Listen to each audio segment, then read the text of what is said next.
अस्सलाम वालेकुम नाजरीन, मैं आपका भाई नदीम रज़ा और आप देख रहे हैं हमारा अपना ऑफिशियल चैनल नदीम रज़ा संभली के लिए।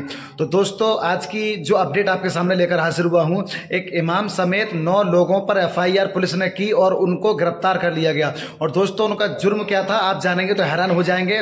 उन्होंने इफ्तारी का ऐलान कर दिया था माइक से ऐलान करने के बाद पुलिस ने 9 लोगों पर FIR दर्ज की और उन पर मुकदमा कर दिया और उनको गिरफ्तार कर लिया। मेरे दोस्तों, ये कहाँ की खबर है, कहाँ की अपडेट है, ये सारा कुछ आपको मैं दिखाने के लिए जा रहा हूं। प्लीज आपसे रिक्वेस्ट यही है कि अगर आप सच्चे और पक्के मुसलमान हैं तो इस वीडियो को जरूर देखकर जाएं और अपने इमाम साहबों को और आप भी आगाह होकर रहें इस बात से कि हो सके तो कल को आपके साथ भी ये ऐसी वारदात नहीं हो सके।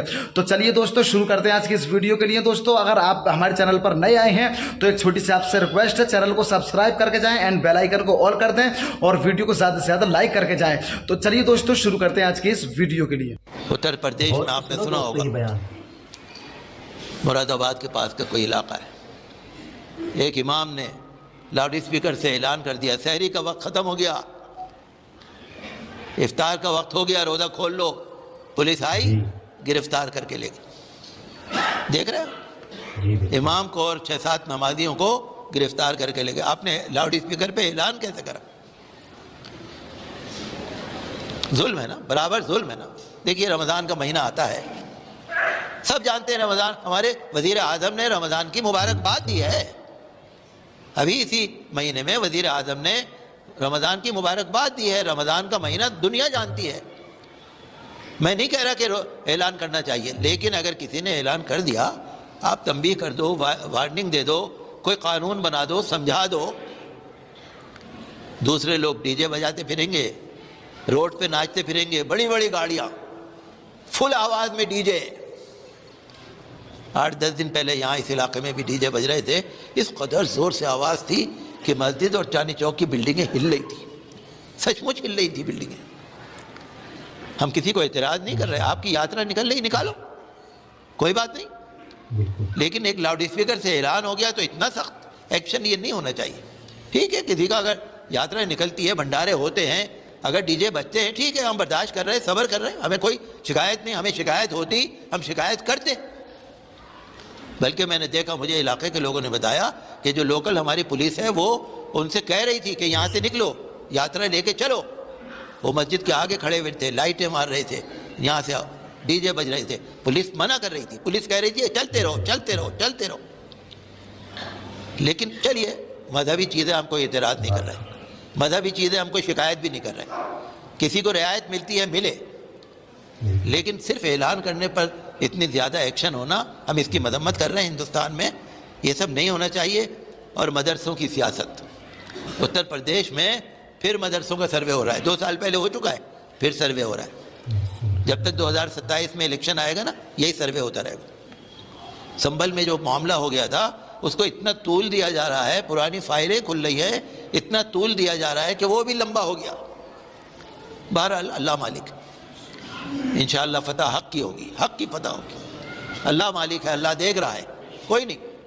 जालिम अपना जुल्म कर रहा है, कर ले, हम भी सब्र करेंगे। हमारे अंदर सब्र है, मुसलमानों में सब्र है। मुसलमानों ने 800 साल राज किया, प्यार, प्रेम, मोहब्बत। अकबर बादशाह ने हुकूमत करी 55 साल, औरंगज़ेब ने हुकूमत करी 50 साल। प्यार, प्रेम, मोहब्बत, कोई अत्याचार नहीं, कोई ज़्यादती नहीं, कोई जुर्म नहीं। आप इतिहास पढ़ के देखिए, मैं क्या कहूँ। लेकिन हम यही चाहते हैं कि रमज़ान के महीने में मुसलमानों के साथ ख़ास हमदर्दी होनी चाहिए। हम कानून पे अमल करेंगे, कर रहे, कानून शिकनी नहीं करेंगे हम, लेकिन रमज़ान में इस तरह का ये सब नहीं हो। तो हम तो यही चाहते हैं कि अल्लाह फजल फरमाए। हिंदुस्तान की तरक्की से हमें खुश होते हैं, विकसित भारत हमें अच्छा लगता है। हम किसी नेता से नाराज़ नहीं, किसी पार्टी से नाराज़ नहीं, किसी सियासत में नहीं, लेकिन जो हमारे फंडामेंटल राइट्स हैं वो हमें मिलने चाहिए। और जुल्म और ज़्यादती और बुलडोज़र पॉलिसी ये नहीं होनी चाहिए। और सबको बराबर का मोहब्बत और हमदर्दी का बर्ताव मिलना चाहिए।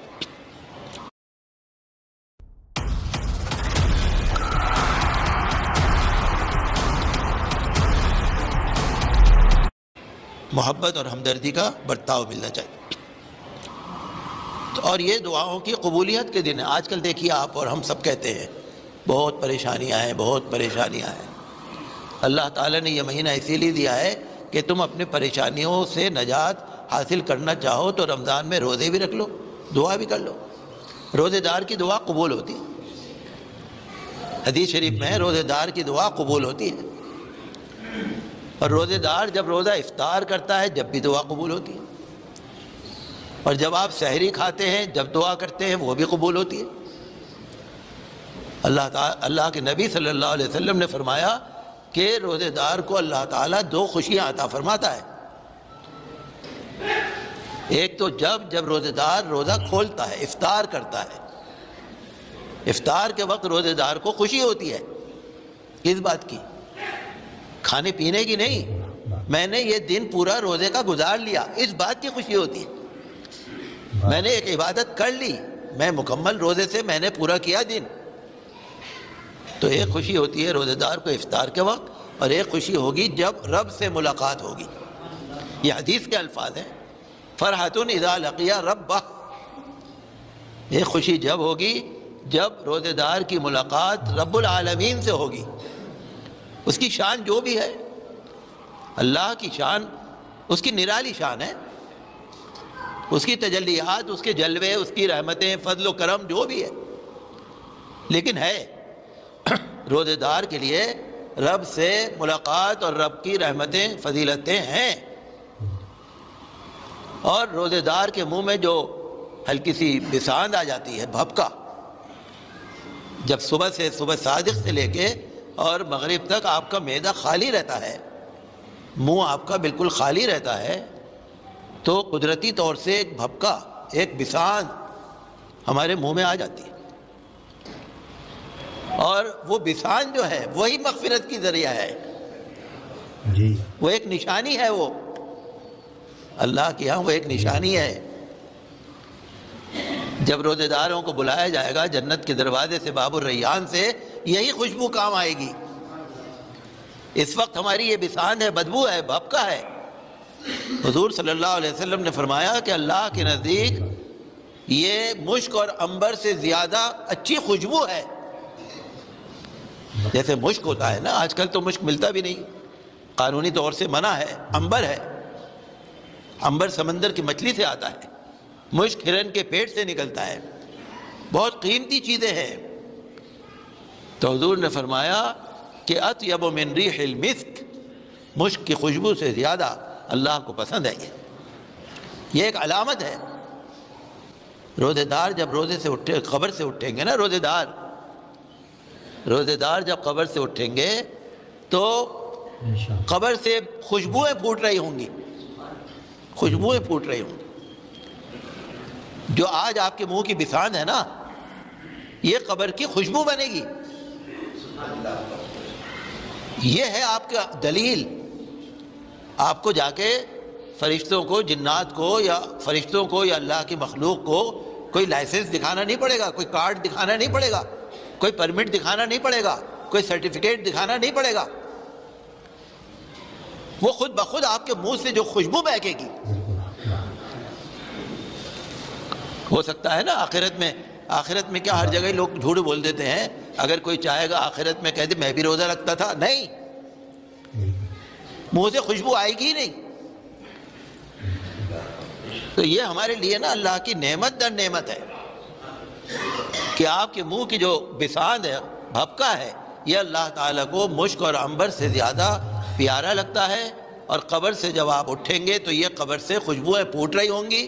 اور جب قبر سے آپ اٹھیں گے، سور پھونکا جائے گا، تو فرشتے کہیں گے اے روزے داروں آؤ، ادھر آ جاؤ. روزے داروں کے لیے ایک الگ اللہ نے کیمپ لگایا ہوگا. روزے داروں تم ادھر آ جاؤ، تم نے بڑی قربانی دی. جب رمضان میں روز لوگ پیٹ بھر بھر کے کھانا کھاتے تھے، پیٹ بھر بھر کے پانی پیتے تھے، طرح طرح کی نعمتیں کھاتے تھے، خواہشات نفسانی میں لت پت تھے. اے خوش نصیب بندوں، تم نے اللہ کے لیے بھوکے رکھے، تم نے اللہ کے لیے بھوکا رہ کر دن گزارا، تم پیاسے رہے، تم خواہشات سے دور رہے، تم نے رمضان کے دن روزہ رکھ کر اللہ کی عبادت کی. آؤ. قیامت میں اللہ نے تمہارے لیے ایک الگ سے کیمپ لگا رکھا ہے، آ جاؤ کھاؤ پیو، دنیا میں آپ بھوکے تھے، یہاں کھاؤ پیو، جنت کی نعمتیں تمہارے لیے ہیں، اللہ نے تمہارے لیے حساب و کتاب کو معاف کر دیا، حساب و کتاب کو معاف کر دیا۔ الگ الگ روایتیں ہیں، الگ الگ حدیثیں ہیں، لیکن فضیلت ہے، یہ ساری نعمتیں ہیں، ملتی ہیں اور ملیں گی، آخرت میں بھی ملیں گی اور دنیا میں بھی ملیں گی۔